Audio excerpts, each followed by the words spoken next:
Olá, meus queridos amigos e meus irmãos em Cristo, que o nosso Deus seja louvado por mais uma vez estarmos aqui para juntos estudarmos um pouco mais da sua palavra e aprendermos a respeito das verdades para esses nossos dias. Amém? E meus queridos, antes de irmos para o nosso assunto, todos aqueles que desejarem, deixe aí o seu pedido de oração, porque diariamente temos orado pelos pedidos que são feitos aqui no canal, ok? E diz a palavra de Deus: vi uma de suas cabeças como golpeada de morte, mas essa ferida mortal foi curada, e toda a terra se maravilhou seguindo a besta.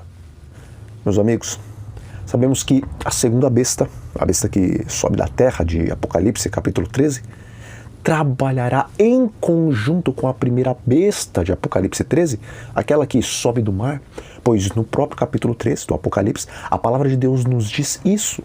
Contudo, nessa homenagem ao governo tirânico do papado, os Estados Unidos eles não vão estar sozinhos, porque a influência que Roma tinha sobre vários e vários países na antiguidade, como diz o próprio Espírito de Profecia, a influência de Roma nesses lugares está longe de ser destruída.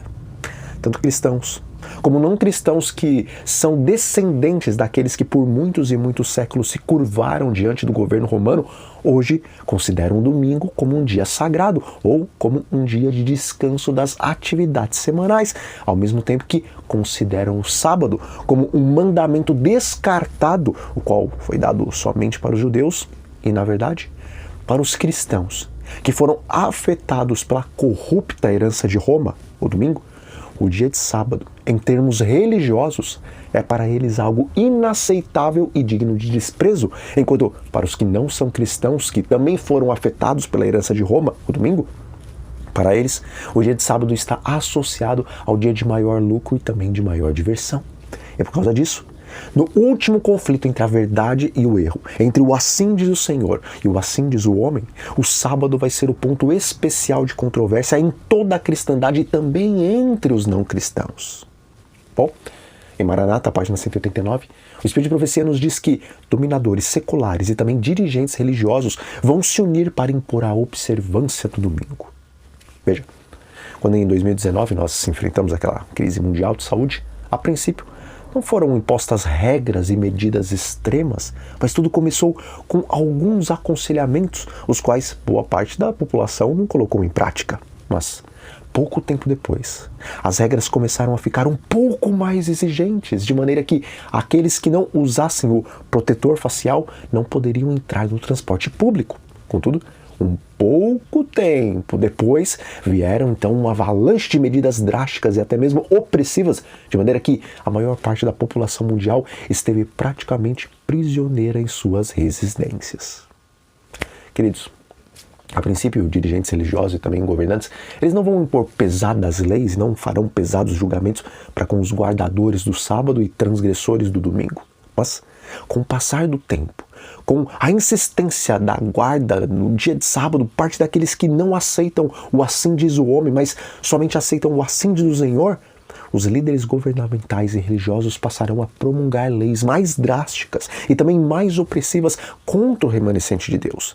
E semelhante a como aconteceu no período da grande crise de saúde, naquele tempo, os líderes irão alegar que poucos são aqueles que se levantam em oposição ao que tanto o país como a igreja está instituindo. E por causa disso, esses poucos guardadores dos mandamentos de Deus não devem ser tolerados. Dessa forma, a ditadura e a perseguição da Idade Média se estabelecerão novamente. E diz o Espírito de Profecia: o chamado mundo cristão será o palco de grandes e decisivos atos. Homens de autoridade promulgarão leis que reprimam a consciência, segundo o exemplo do papado. Bom, se o mundo e os protestantes ainda não estavam embriagados com o vinho da prostituição de Babilônia, a Grande, nesses últimos dias, todos estarão calambeando e caindo pelo fato de beberem em largos goles das mentiras do sistema católico apostólico romano. E quando eu digo sistema católico apostólico romano, eu não estou me referindo aos membros da igreja, mas sim à cúpula da igreja católica. Queridos, embora a princípio alguns possam aparentemente não tomar partido nem de um lado nem do outro, contudo, conforme a pressão for aumentando e o conflito se intensificar, todo mundo vai ser dividido em apenas dois grupos: os guardadores dos mandamentos de Deus, que têm a fé de Jesus, e aqueles que adoram a besta e sua imagem e que recebem o seu sinal na fronte ou sobre a mão. Não vai haver meio termo. Mas somente aqueles que são por Deus e aqueles que são contra Deus. Aqueles que defendem o assim diz o Senhor e aqueles que defendem o assim diz o homem do pecado. E, diferente dos guardadores dos mandamentos de Deus que acreditam e defendem o livre-arbítrio, tanto a igreja apostatada como o Estado unirão seu poder para obrigar a todos, pequenos e grandes, ricos e pobres, livres e escravos, a receberem o sinal da besta. Contudo, aqueles que hoje estão vivendo para Cristo, aqueles que negam o seu próprio eu, aqueles que amam a palavra de Deus e dela se alimentam dia e noite, aqueles que abominam o sistema de Babilônia e não se utilizam da sua mídia, aqueles que vencem o apetite pervertido, aqueles que lutam contra a carne, o diabo e o mundo, naquele tempo, semelhante aos 3 amigos de Daniel que primeiramente venceram o apetite e depois puderam se manter de pé diante da grande estátua de ouro que Nabucodonosor ordenou que fosse erigida, os guardadores dos mandamentos de Deus e fiéis remanescentes se manterão de pé diante do decreto que ordena a santificação do domingo e que considera os não cumpridores do mesmo como indignos de receberem os benefícios dos demais cidadãos.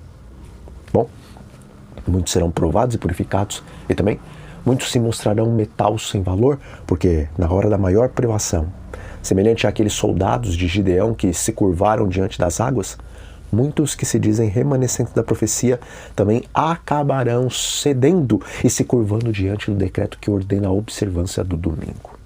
Mas Deus seja louvado porque alguns se manterão de pé. E vendo isto, o profeta de Patmos, João, ele contempla estes que saíram vitoriosos da besta, da sua imagem e do sinal do seu número e também do seu nome. E ele vê que estes estavam de pé junto ao mar de vidro, eles tinham harpas de Deus na mão e contavam o cântico de Moisés e o cântico do Cordeiro. Queridos, nós vivemos em um momento soleníssimo e a grande e última batalha se encontra bem diante de nós. Logo, assim como na história de Gideão, que os amalequitas, os midianitas e os povos do Oriente se reuniram para guerrear contra o pequeno exército também. O dragão, a besta e o falso profeta se reunirão para guerrear contra o pequeno remanescente de Deus que guarda os seus mandamentos e tem a fé de Jesus. Estamos nós nos preparando para enfrentarmos pelo poder de Deus esse gigantesco exército?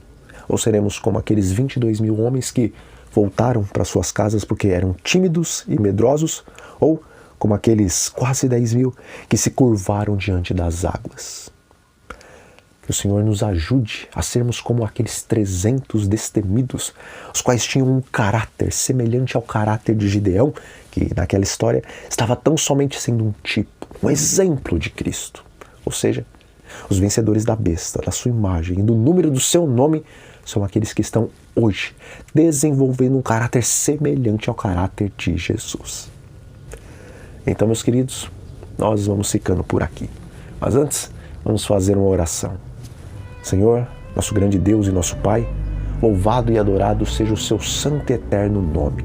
Pai, em breve, Igreja e Estado se unirão novamente e assim como no passado, eles procurarão violar a liberdade de consciência. Senhor, assim como aqueles mártires que morriam cantando e glorificando o seu nome, que sejamos corajosos para tanto vivermos ou morrermos para o Senhor. E isso te pedimos em nome de Jesus. Amém.